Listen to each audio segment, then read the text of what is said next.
আর বন্ধুরা, আমি আজকে একটা চিংড়ি মাছের রেসিপি করছি।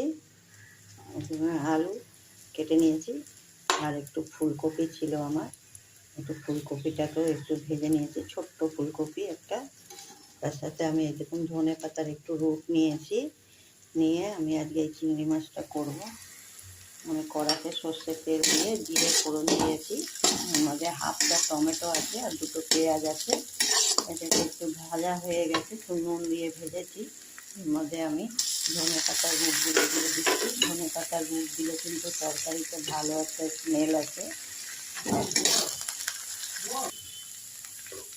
এর মধ্যে আমি একটু চিংড়ি মাছ দিয়ে দিলাম, তাতে একটু ভাজা হোক চিংড়ি মাছটা।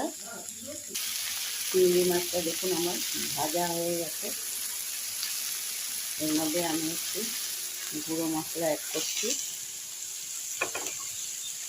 এখানে একটু চিনি আছে, 1 চামচ হলুদ আছে, হলুদ গুঁড়ো 1 চামচ, লঙ্কার গুঁড়ো আছে 1 চামচ, জিরের গুঁড়ো আছে, একটু নুন আছে।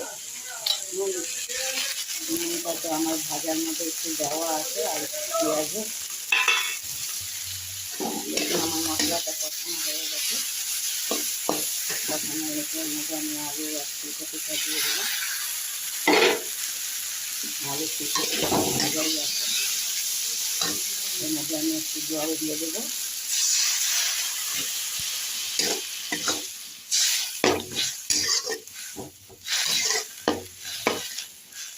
ঝোল রাখবো না, ফুলকপি আলুর তরকারি চিংড়ি মাছ দিয়ে।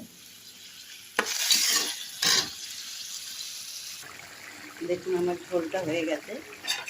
এর মধ্যে আমি আবার একটু গরম মশলা গুঁড়ো দিলাম, একটু আবার ধনে পাতা দিলাম, নাড়াচাড়া করে আমি গ্যাস অফ করে দিই। দেখুন আমার ফুলকপি দিয়ে আলু দিয়ে চিংড়ি মাছ দিয়ে ঝোল, মাখা মাখা ঝোল